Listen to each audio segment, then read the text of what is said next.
Salut à tous et bienvenue dans cette vidéo analyse de la saison finale de Game of Thrones.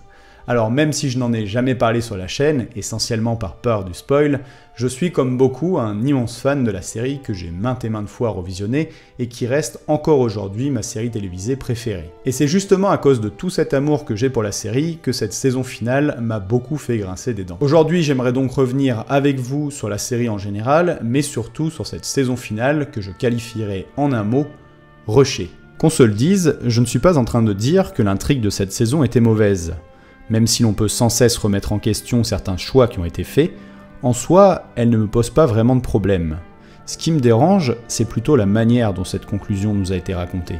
Afin d'illustrer mon propos et d'être sûr que vous voyez où je veux en venir, je vais reprendre ce célèbre adage qui dit « Dans un voyage, ce n'est pas la destination qui compte, mais toujours le chemin parcouru, et les détours surtout. » Pour moi, cette phrase représente très bien à la fois la force de la série Game of Thrones et la faiblesse de cette saison 8. Jusqu'à présent, la série a toujours eu cette capacité à prendre son temps, à distiller l'information.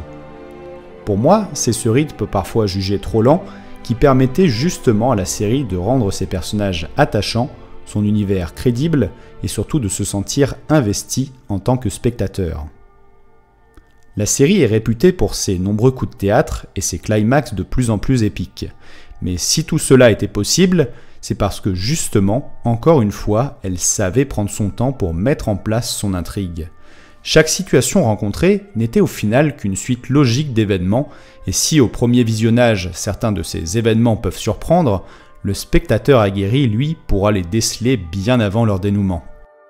Au travers des nombreux échanges entre les personnages, des différents points de vue proposés, la série parvenait à rendre chacune de ces situations cohérentes. Et c'est ce qui rend pour moi le revisionnage de Game of Thrones particulièrement jubilatoire. Malheureusement, un seul épisode parvint à parfaitement reproduire cela dans la saison 8, et cet épisode, c'est l'épisode 2. De mon point de vue, cet épisode reste le meilleur de la saison, car il met parfaitement en avant toute la force et la richesse de Game of Thrones. Nous pouvons y voir tous ces personnages que nous connaissons presque intimement se rejoindre, interagir ensemble. Nous comprenons les situations, nous connaissons leur passé, les liens qui les unissent. Il existe une vraie connexion entre eux, mais aussi avec nous, spectateurs, car la série a pris justement le temps de nous conter leurs histoires, et encore une fois, elle laisse ici le temps à son intrigue de se mettre en place. Et ce sera malheureusement la dernière fois que cela arrive, puisqu'ensuite, à partir de l'épisode 3, le rythme s'accélère et tout va aller beaucoup, beaucoup trop vite. Pour moi, le début du problème de cette saison commence donc avec l'épisode 3. Incontestablement, dans sa réalisation, bien qu'un peu sombre, il reste magnifique, il n'y a rien à redire. Mais dans le développement de l'intrigue, je ne peux m'empêcher de me dire que tout est allé bien trop vite et que beaucoup d'éléments n'ont pas été utilisés à leur juste valeur, notamment tout ce qui concerne le folklore des marcheurs blancs. Bien que la série reste avant tout une série centrée sur les intrigues politiques, c'est bel et bien avec du fantastique qu'elle nous accueille, et cela reste un gros morceau de l'intrigue mis en place durant toutes ces années. Il est donc dommage de voir le tout expédié en une seule bataille qui prend d'ailleurs d'énormes raccourcis. Je ne reviendrai pas sur l'inaction des marcheurs blancs ou le sacrifice douteux des Dothraki. Bien sûr, il y a le cas d'Arya Stark. L'idée que ce soit elle qui mette un terme à la menace des marcheurs blancs n'est pas mauvaise, mais encore une fois, la manière dont cela a été amené au cours même de l'épisode dénote avec le reste de la série. Et cela ne m'a pas vraiment surpris d'apprendre un peu plus tard que ce choix n'était d'origine pas prévu dans l'intrigue, mais bel et bien rajouté par les showrunners. Mais la véritable rupture survenue avec une bonne partie du public a eu lieu avec l'épisode 4 et 5 de cette saison 8. Deux épisodes qui à eux seuls doivent nous conduire au grand final de la série et mettre un terme aux diverses intrigues laissées en suspens. Et pour moi c'est un échec, même si les épisodes sont plus longs qu'à l'accoutumée, les événements qui en découlent vont encore une fois beaucoup trop vite.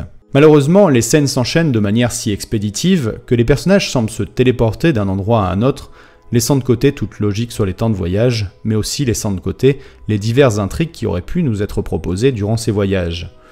Nous enchaînons donc les scènes d'adieu, de bataille et d'exécution sans laisser aux spectateurs le temps de digérer l'information. Pire, beaucoup de scènes importantes seront coupées et se passeront hors champ, comme la révélation des origines de Jon à Arya et Sansa, la capture de Jaime Lannister par les Immaculés, ou encore le moment où il sonnera les cloches de Port-Réal, un moment très important pour le personnage qui n'est pas explicitement montré. Pour moi, c'est tout cela qui a créé une rupture avec le public, mais surtout une rupture avec ses personnages, j'irais même jusqu'à dire une déconnexion avec ses personnages. Et pour illustrer cette déconnexion, je vais me concentrer sur quelques-uns de ces personnages. Bien entendu, le cas le plus parlant est celui de Daenerys. À elle seule, elle représente très bien le problème majeur de cette saison, à savoir un rush de l'histoire. Son revirement dans l'épisode 5 est à mes yeux extrêmement mal amené. Attention, je ne dis pas encore une fois que ce choix est mauvais. Au contraire, c'est une excellente idée de faire en sorte que Daenerys devienne un antagoniste. Mais c'est encore une fois la manière de le faire qui est mauvaise. Car oui, même si l'on peut s'appuyer sur le passé du personnage, sur ses moments de cruauté, on ne nous montre pas clairement sa descente aux enfers, son changement d'état d'esprit au sein même de la saison. Et ce n'est pas le monologue de Tyrion qui me fera changer d'avis.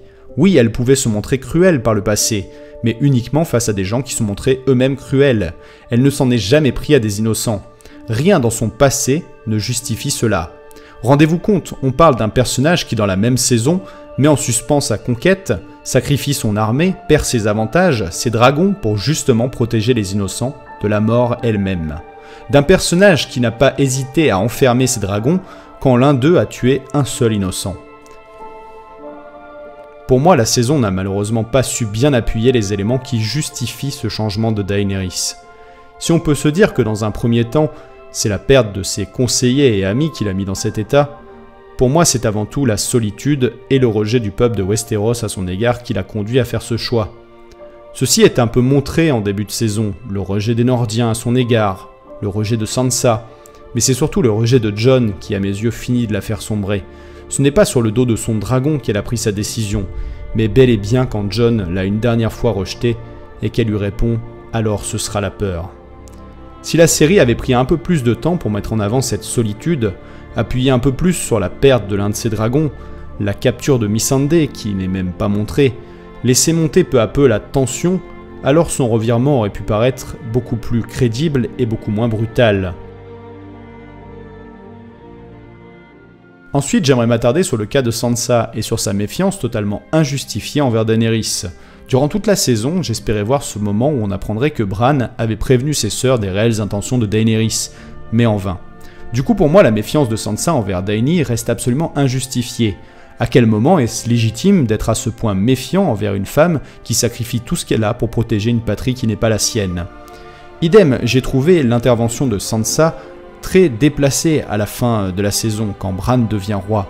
À quel moment est-elle légitime pour réclamer l'indépendance du Nord? À quel moment peut-on espérer un futur prospère, une roue brisée, quand on sait qu'un des royaumes n'en fera qu'à sa tête? Pour terminer, j'aimerais revenir sur Bran justement, qui est donc voué à devenir roi. En soi, encore une fois, je trouve le choix plutôt ingénieux. Après tout, Bran n'a que faire du pouvoir et représente avant tout l'histoire, mais surtout la sagesse du monde. De plus, on comprend très bien avec la scène finale qu'il sera avant tout là en tant que symbole et que le vrai pouvoir sera et restera le conseil restreint mené par Tyrion. Ce qui est plus problématique, c'est que Bran représente une nouvelle fois ces personnages sacrifiés sur l'autel de la rapidité. Tout comme Cersei, Euron, Yara, Bronn ou la Compagnie Dorée, cette saison n'a pas pris le temps de développer l'intrigue de ces personnages, et du coup il est difficile d'avoir de l'empathie pour eux. J'aurais tellement apprécié ne serait-ce qu'un instant avoir un aperçu des visions de Bran, notamment lorsqu'il est face au roi de la nuit, qu'on nous fasse comprendre que tout était fait pour profiter de ce moment de vulnérabilité précis. J'en arrive donc à ma conclusion. Pour moi, clairement, la saison 8 gardera un sentiment d'inachevé. Je reste persuadé qu'avec une saison supplémentaire, l'une consacrée aux marcheurs blancs et l'autre à la conquête de Daenerys, cela aurait beaucoup mieux fonctionné. Même si certains jugent parfois la série trop plan-plan, c'est justement pour moi dans tous ces échanges, dans cette volonté de prendre son temps de nous conter une histoire, que la série arrivait à se démarquer. Mais même si ici je me suis attardé énormément sur ce qui m'a dérangé au cours de cette saison, je n'en reste pas moins totalement fan de cette série qui m'aura tant fait rêver. Et je dois avouer qu'elle va me manquer jusqu'à mon prochain revisionnage.